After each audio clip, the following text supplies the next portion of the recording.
There are 4 levels of consciousness, and when you're able to transition from one of these levels of consciousness to another level of consciousness, you will be able to increase your abundance and create more success in your life. And I'm not just saying this to say this. As you can see on screen right now, you see my testimonial of someone manifesting $25,000, someone manifesting $35,000, and then I had this woman, Christy, who manifested $125,000. I just want to thank you, Gavin. I received $125,000. Because I help people understand how to operate from the heart, but also to commit this one sin. And that sin is to be bad, okay? To be a bad person. And I'm going to explain why you need to be a bad person right now by explaining these levels of consciousness and how one of them holds you back dramatically. Okay, you got egocentric, ethnocentric, world-centric, and spirit-centric. Egocentric, ethnocentric, world-centric, and spirit-centric. Egocentric is when you only care about yourself. Ethnocentric is friends and family. World-centric is when you care about the world. Spirit-centric is when you care about the environment, the animals, the plants, the birds, and the bees, and all that great stuff, right? And so many of us are in the ethnocentric. We predominantly care about our friends and our families. Okay, now some people in the world, the narcissists, the megalomaniacs, the sociopaths, they only care about themselves. So they're at an egocentric level of consciousness. I'm actually giving away month 1 of my Awaken course, and you can get that in the link in the description by joining my school community. And this is going to show you how to raise your vibration dramatically and transform your life. But what I'm saying here is at ethnocentric, you're predominantly focused on friends and family. And when you focus on friends and family, it can only get you so far, okay? And what I see people do is they want to achieve more money, more success. They want to be able to travel the world. They want to live their dream life. And that requires oftentimes moving into a world-centric level of consciousness, okay? And the biggest block that I see people face is moving and transitioning from ethnocentric level of consciousness to world-centric level of consciousness. Why? There are so many reasons why people have this huge struggle. Subconsciously, in the amygdala, the reptilian brain, we have this need to survive. And when you are moving away from the tribe, your friends and your family, doing something different than everyone else is doing, right? Moving from being in a 9-to-5 job to going into a career path that's totally different, or starting a business or starting a YouTube channel, or whatever it is, doing something different creates internal resistance and this pull effect where you don't want to leave your family and your friends behind. And this is because we're focused on the community. And if we become an outcast to the community, it means that we don't survive. It means that we are lost. These are subconscious things. They're automatically running in the background. And so when it comes to moving forward with your life and achieving the success that you want, you're trying to fight against moving away from the friends and family. And I know many people, even I did this when I first found out about the law of attraction. I started to tell everyone about it. I want people to come along with me. I don't want to be the only one that's able to achieve success and create the life of my dreams. I want everybody to know about it. I want to share it with anyone. This is an ethnocentric level of consciousness, right? And it might seem selfish not to share it, but oftentimes we have to keep these things to ourselves, because when we start sharing our goals and the things that we are creating in our lives, we start sharing it with people, guess what? Evil eye, right? Guess what? Jealousy. Guess what? Envy happens. Guess what? They're not into it as you are into it. And what does that do? It makes you feel bad because your community doesn't resonate with it. And so you feel as if you're doing something wrong. And so we stay stuck in this ethnocentric level of consciousness, and we're not fully able to break free into world-centric level of consciousness. In fact, transitioning to world-centric level of consciousness feels almost selfish. And it is, but I call it long-term selfishness or long-term selflessness. Because when you become world-centric and you predominantly focus on being world-centric level of consciousness, what happens is you inspire others to do the same too. What happens is you're able to become the light.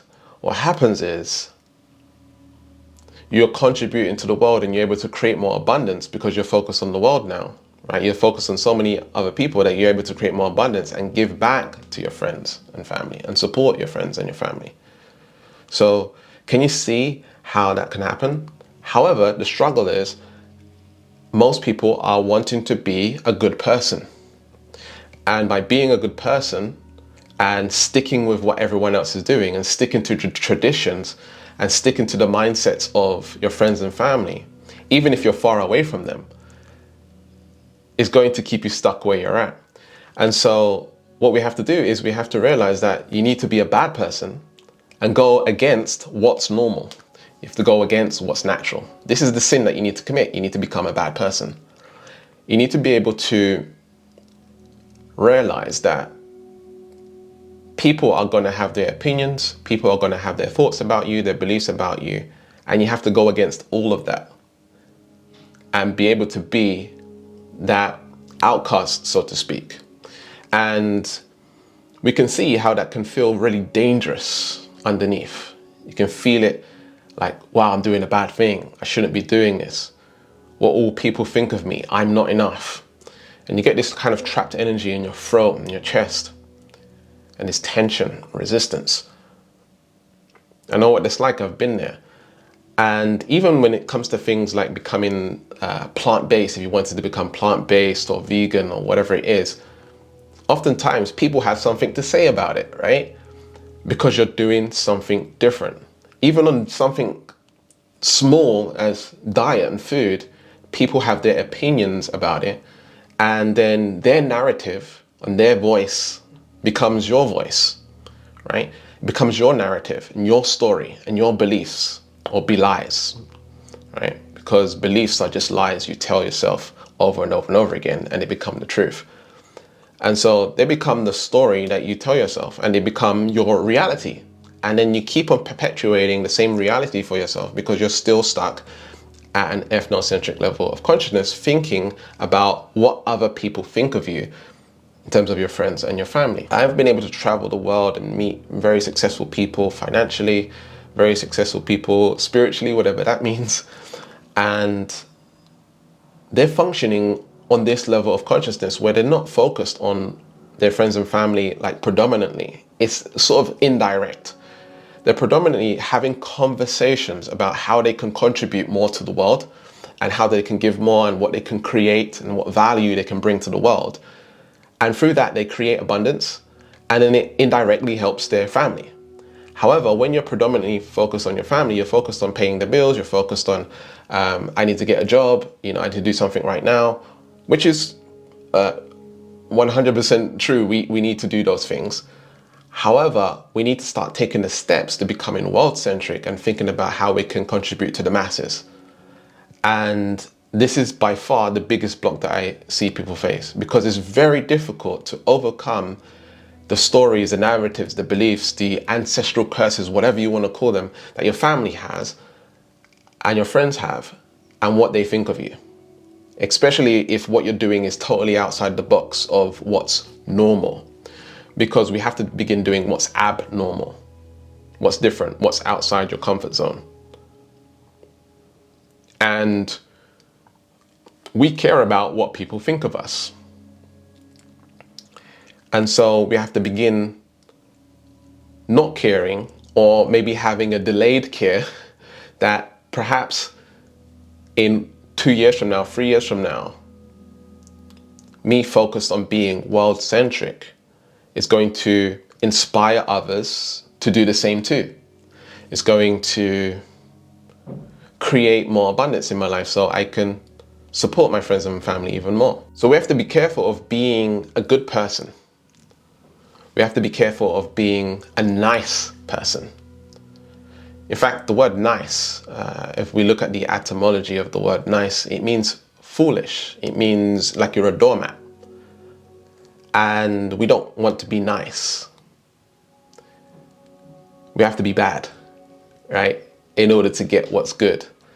And there's a quote, and I read it many years ago. I can't remember who said it, but it's, in order to get what other people don't, you have to do what other people won't. And so we have to break this paradigm of being good and being positive. Because in being positive and being a good person, you are sticking with the norm. Being a bad person is transitioning to being world-centric and breaking the norm, breaking the tradition, right? It's bad to break tradition, right?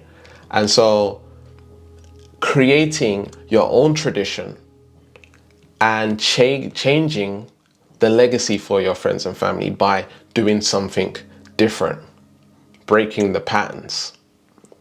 And sometimes that takes a lot of work. And if you want to start working on it, I have a community, and I'm giving away the first module of my Awaken course for free. The link's in the description, and I'm going to be sharing with you how to raise your vibration, heal your heart, and transform your life.